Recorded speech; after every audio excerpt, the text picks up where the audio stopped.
안녕하세요. 아틀란타 팀장 정준혁이라고 합니다.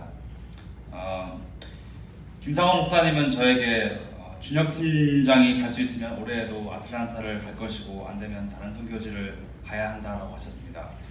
설마 이번에 또 보내실까? 올해는 진짜 와이프가 안 된다고 할 거야. 갈수록 돌보기 힘들어지는 첫째 아이, 그리고 3개월 된 둘째, 이 아이 둘을 남겨두고 선교 가도 되겠냐고 아내에게 물어보는 건 자살행위나 다름없다고 판단하였습니다. 저는 아직 요단강 건널 마음의 준비가 되지 않았기 때문에 아내에게 물어보지도 않았습니다. 그냥 목사님 말씀 그대로 아내에게 전달만 하였습니다.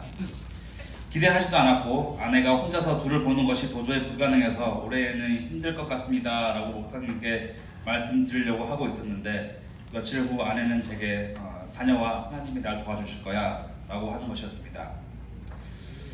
하나님이 구하지도 않았는데 왜 아내의 마음을 움직였을까? 네, 탄식이 흘러나왔습니다. 하나님께서는 왜 저를 또 아틀란타로 가게 하셨는지는 조금 이따가 알려드리려고 하고 먼저 아틀란타 사역에 대해 간단히 소개해드리겠습니다. 올해로 4년째인 아틀란타 선교는 ODPC가 처음으로 프레스코니어 스쿨에서 서머 캠프를 개최하였습니다. 프레스코니어 스쿨은 조시 데이비스 목사님과 김재우 선교사님께서 음악과 미술 그리고 다문화 예배를 통하여 수많은 난민 아이들을 섬기고 있는 곳입니다. 정치적 컨플릭트와 오랜 내전, 종교의 억압, 걷잡을 수 없는 범죄들로 인해 삶의 터전을 어쩔 수 없이 떠난 50개 이상의 민족들이 모여 살고 있는 곳은 여름방학이 되면 아이들은 2달의 시간을 허비하게 된다고 합니다. 일주일 동안 6살부터 14살까지 학생들과 함께 음악 레슨과 합주 그리고 미술을 통하여 그들과 교제하며 삶의 이야기를 나누었습니다. 그들 중에 목숨을 걸고 바다를 건너 국경을 넘는 이들도 있었고 부모와 형제들의 생사를 알 수 없는 이들도 있었습니다. 언어가 통하지 않고 문화가 다르며 빈곤에 처해 있는 그들에게 산소망이신 예수 그리스도를 전할 수 있는 것은 엄청난 특권이었고 소중한 시간이었습니다. 복음을 듣는 아이들은 집에 가서 부모님들에게 복음을 전하기도 하였다고 합니다.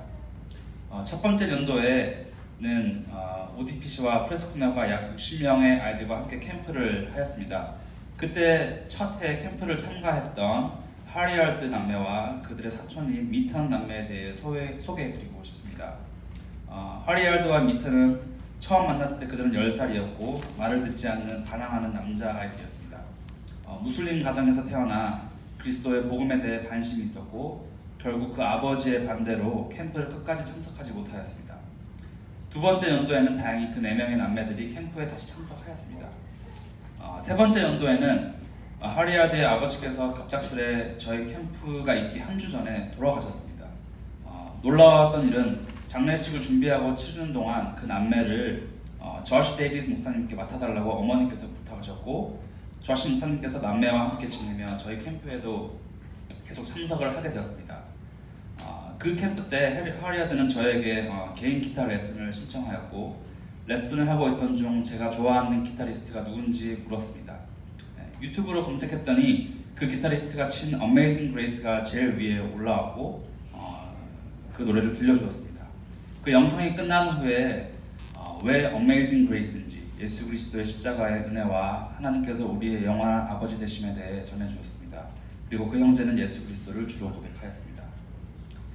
그 남매들을 캠프로 데려다주기 위해 그 무슬림 할아버지와 삼촌이 라이드를 매일 주었는데 그럼으로 인해서 그들은 교회의 문턱을 매일 넘나들었고 저시 목사님께 이렇게 말했다고 합니다.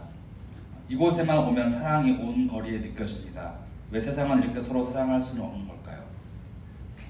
3년 동안 같은 곳에서 같은 마음으로 그들에게 주님의 사랑을 전하며 열매를 확인하는 순간이었습니다.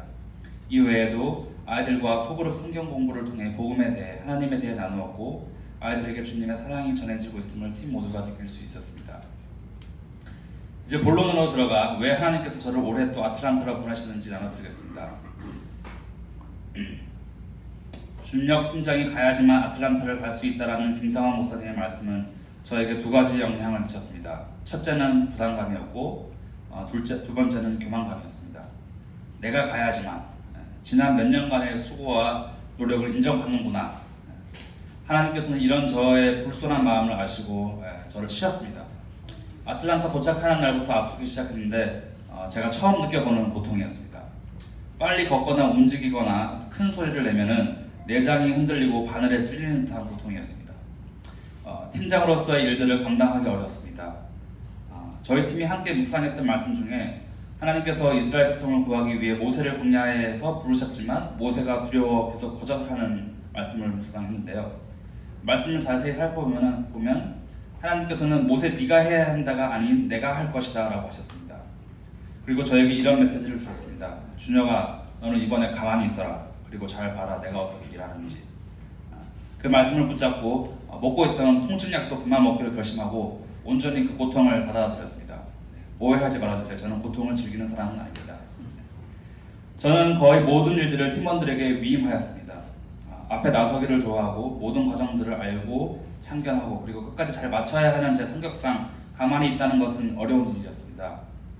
그러나 이로 인해 저는 캠프의 스케줄을 잘 돌리는 일보다는 학생들과 우리 팀 그리고 프레스코니아 스태프들과 사역자들의 관계 속에서 일하시는 하나님을 더 볼 수 있었습니다. 내 목소리를 내는 것보다 아이들이 하는 말에 더 귀 기울일 수 있었습니다.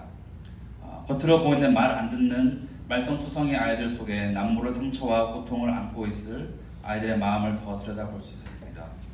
그리고 하나님께서 이 아이들을 변화시키고 성장시키는 것을 볼 수 있었습니다.